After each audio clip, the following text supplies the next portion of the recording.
coming up. It's okay to strike a woman, but it's not okay to strike the Quran. Seriously. Shame on you indeed. Shame on you indeed. Yeah.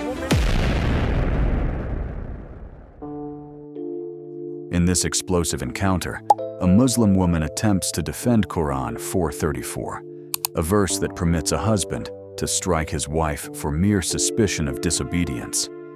But when pressed to read the verse in full context, the justification starts to unravel. Watch as her defense shifts from denial to confusion, to dangerous comparisons between women and children. And when she's faced with the plain Arabic, even her argument falls apart. This isn't just a debate, it's a moment of realization that the text she thought protected women may actually be condoning abuse. Stay tuned through this segment, because what you're about to witness isn't just theology, it's truth colliding with conscience. Don't forget to like, subscribe, and join the conversation by sharing your thoughts in the comments below. Your voice matters. Ephesians 5:11 says, "Have nothing to do with the fruitless deeds of darkness, but rather expose them." Let's expose the devil together. It's time to stand up for Jesus and be on the side of truth, helping our brothers and sisters who are still lost in this world. Okay, I'm going to list some things. You tell me which one you want to dispute. The Quran says that your husband can strike you if he suspects you of wrongdoing. Taking that out of context. Okay, let's read it in context then. Sure. Let's read it in context. Let's see if reading it in context makes it any better. So let's find the passage first. By the way, the first university was made by a woman, and that was Arab, and that was Muslim. That's not true. Khadija was a pagan and she was a rich woman doing trades. She was a trading woman and Khadija employed Muhammad. So a pagan woman employed Muhammad to do her trading for her. The rights of women were higher in pagan Arabia than they were under Islamic Arabia. Definitely out of context. Well, let's read it in context. Do you know the passage off the top of your head? 4:34. Do you want to read it in context? What's your name, sister? Sorry? Varda. Velta. Nice to meet you. My name's Bob. 4:34.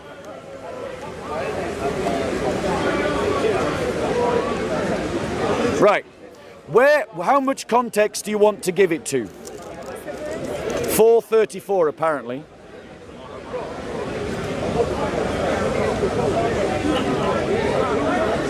Right. So I'm going to read the full verse and let's see if it justifies wife beating.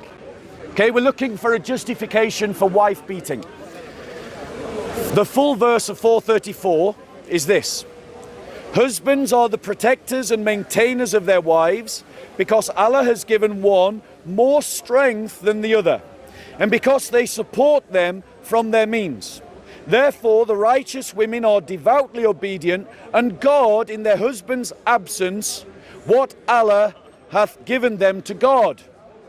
As to those women on whose part ye fear disloyalty and ill conduct, admonish them first, next refuse to share their beds, and lastly, he says here spank them, but the Arabic is strike them, and he puts in brackets lightly, that's not in the Arabic.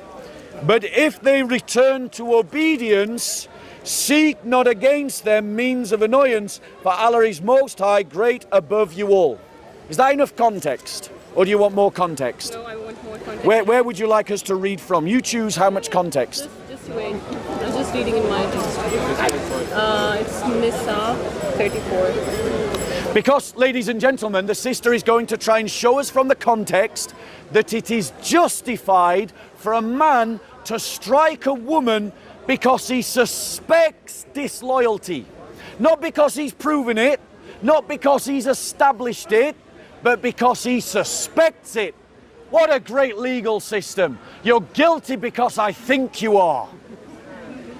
Now, in Christianity, no, that's not true. You don't know the Spanish Inquisition. I'll debate you next. In Christianity,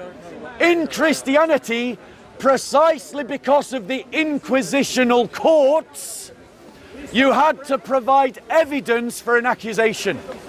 That came from the inquisitional courts. Sister, how much context do you want? Sister, how much context? Where do you want me to read from? It's absolutely right. But the thing is, wait. Okay. So 1 second. You said I took it out of context. Yes. So now I'm asking you to be fair. Tell me where you want me to read from to put it in context to justify what it says. The point is, Oh, I don't have to now. you don't have Great, to thank you. Complete one. But how are you taking out of context it? It was said in a particular situation. It's not a law that you have to beat the wife. What you're making it sound is like you beat the wife if she's not obedient to you just because you're providing for her. It's an extreme condition where something is told about. Do not put them out of your house. Do not do this. Do not do this. That's the steps. That's a maximum you can do if the things really, really go bad. And maybe I'm not able to describe as I should because I'm not a preacher and I'm not a debater, so I'm sorry. But it doesn't say that if your wife is not obeying you, so beat her. It's not like that. Would you not ask your child to not go near the fire? Is it because you provide for them or you care about them? So you care about them, so it's really about you don't neglect them, you don't beat them. That's literally like telling like this is your line, this is your line. If things go bad, this is your line. It doesn't say just divorce them, just take them out, just beat them. It doesn't say that. Can I reply? Right. Are you done? I don't want to interrupt you. Sure. All right. So firstly, that is exactly what it says. Let's read it again. No, I listened to you patiently. No, wait. I listened to you patiently. Okay. Now you owe me the same courtesy. I didn't interrupt you, don't interrupt me. Sure. So this is literally what it says. And she has agreed now that I didn't take it out of context and we didn't need to read it in context. So we can just read it as it is. Listen to these words. As to those women on whose part ye fear. That could also be translated as suspect. Ye fear disloyalty and ill conduct, admonish them first, next refuse to share their beds, and lastly strike them. That's what the passage actually says. If your husband suspects that you have been disloyal, that suspicion alone justifies him in admonishing you, in banishing you from the bed, and in striking you according to the Quran. Now, ladies and gentlemen, let's be clear. Striking is marital physical abuse, ladies and gentlemen. No, I'm going to interrupt you. I haven't finished. I haven't finished, and I will interrupt you if you don't let me finish. Now, the sister went on to make an argument. She used a comparison to raising a child. So in other words, her part of her defense is that a woman is like a child and so must be disciplined like a child. You said that if a child was going to go towards the fire, you would admonish them and if necessary, smack them. Exactly. And she's using that as an argument for defending a husband beating his wife. In other words, she is seeing women like children in the marriage context. That is something alien to the Christian worldview. You're completely really taking it out bad of with context. words. I'm talking to her. Yeah, Really but bad what you're with saying is Sorry? not correct. You're really connecting different aspects. You're not The striking part, So which part of the verse did I When misrepresent? did I say I'm comparing it to a child raising a child and a married? Excuse me. You literally used the example of a child. I said, he's my friend. If he's going to jump off the cliff, I'm going to ask him to stop. If he doesn't, I'm going to do something like, at least do this.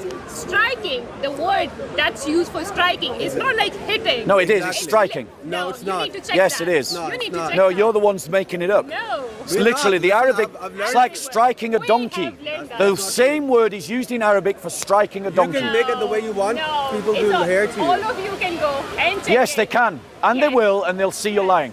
Yes. Yes. Now, let me ask you this. You've just made it an example. Your justification is if the woman is irrational, like someone who's going to jump off a cliff, then you can do something like strike them. No. That's By the way, that's my book. that's my book. It's not yours. I'll do what I that's want. my Quran. No, it's my Quran. It's not your Quran.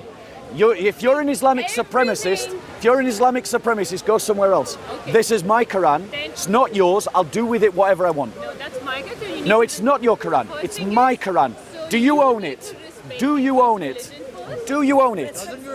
It's not about the book. Deal with the striking. I respect my I Quran. struck it lightly. Is that right or wrong? I struck it lightly. But I struck it lightly. But I struck it lightly, so it's okay. You cannot If I compare the strike word it of God lightly, is it to a okay? woman. You cannot do that. If I So you strike need it to lightly, is it respect okay? What point are you trying to So make? here we've got someone who I struck this Quran lightly. It's my Quran. I can do whatever I want with it. It's not theirs. There's a difference between But women and the book. there it's different. In other words, it's okay to strike a woman, but it's not okay to strike the Quran. Seriously. Shame on you indeed. Shame on you indeed.